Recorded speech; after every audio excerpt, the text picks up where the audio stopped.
नमस्कार दोस्तों, मैं हूं Deepika Singh abroad news network से। हमारे चैनल का मकसद है आपको विदेश जाने से जुड़ी सही और वेरीफाइड जानकारी देना और वीजा फ्रॉड से सुरक्षित रखना।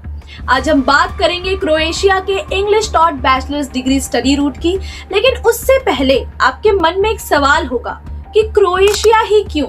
क्रोएशिया एक यूरोपियन यूनियन मेंबर कंट्री है और सेंट्रल यूरोप के इम्पोर्टेंट हिस्सा माना जाता है। Tourism, international business, maritime trade, logistics और आईटी सर्विसेज के थ्रू क्रोएशिया ग्लोबल इकोनॉमी से एक्टिवली कनेक्टेड है। यूरोपियन यूनियन मेंबरशिप की वजह से यहाँ की universities European education standard follow करती हैं, जिसका मतलब है globally recognised degrees, legal student working rights और स्ट्रक्चर्ड रेजिडेंट पाथवेज। इसीलिए क्रोएशिया धीरे धीरे इंटरनेशनल स्टूडेंट्स के लिए एक स्टेबल और करियर ओरिएंटेड डेस्टिनेशन बन रहा है। एंट्री के तौर पर आप English taught bachelors program choose कर सकते हो, जो स्टडी वीजा के साथ साथ पार्ट टाइम वर्क और आगे चलकर वर्क परमिट का ऑप्शन भी देते हैं। पॉपुलर ऑप्शंस में यूनिवर्सिटी ऑफ ज़ैग्रेब में business economics civil engineering, university of Rijeka में international business economics, Algebra university college में computing, digital marketing, economics of digital business और वेर्न यूनिवर्सिटी में entrepreneurship, economics, tourism and hotel management जैसे courses शामिल हैं। Eligibility simple होती है, 12th पास और IELTS 6 overall. Bachelors program generally 3 साल के होते हैं और मेन इनटेक सितंबर-अक्टूबर में होता है। ट्यूशन फीस पब्लिक यूनिवर्सिटीज में अप्रॉक्स 3 से 5 लाख रुपए पर ईयर और प्राइवेट यूनिवर्सिटीज में अप्रॉक्स 6 से 10 लाख रुपए पर ईयर होती है। एडमिशन के लिए आप यूनिवर्सिटी की ऑफिशियल वेबसाइट पर अप्लाई करते हैं।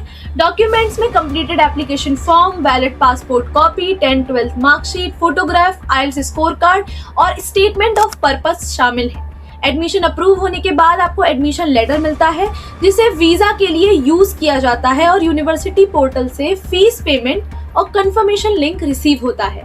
उसके बाद आप Croatia long stay type dear student visa के लिए अप्लाई करते हो, या तो नियरेस्ट क्रोएशियन एम्बेसी कॉन्सुलेट से या फिर VFS ग्लोबल के थ्रू।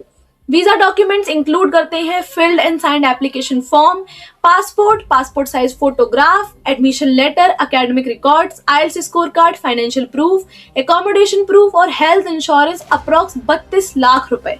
वीजा फीस अप्रॉक्स 10,000 रुपए प्लस VFS चार्जेस और प्रोसेसिंग टाइम यूजुअली 3 से 6 वीक्स का होता है।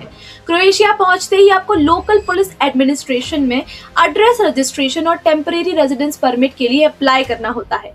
स्टूडेंट्स को 20 आवर्स पर week part time work allowed होता है, जैसे हॉस्पिटैलिटी, रिटेल और कैंपस जॉब्स में।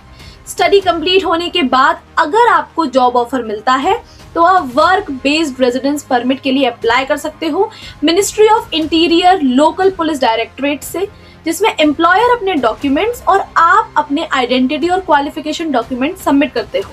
ग्रेजुएट लेवल पर स्टार्टिंग सैलरी जनरली 1 से 2 लाख रुपए पर मंथ होती है। सिटी और जॉब रोल के हिसाब से ये वेरी भी करती है। कॉन्टिन्यूअस 5 साल लीगल रेजिडेंस और एम्प्लॉयमेंट के बाद परमानेंट रेजिडेंसी का ऑप्शन भी ओपन हो जाता है। अगर आपको इस पूरे प्रोसेस से रिलेटेड कोई भी डाउट है तो हमें कमेंट्स में बताइए, हम उसको जरूर क्लियर करेंगे। धन्यवाद।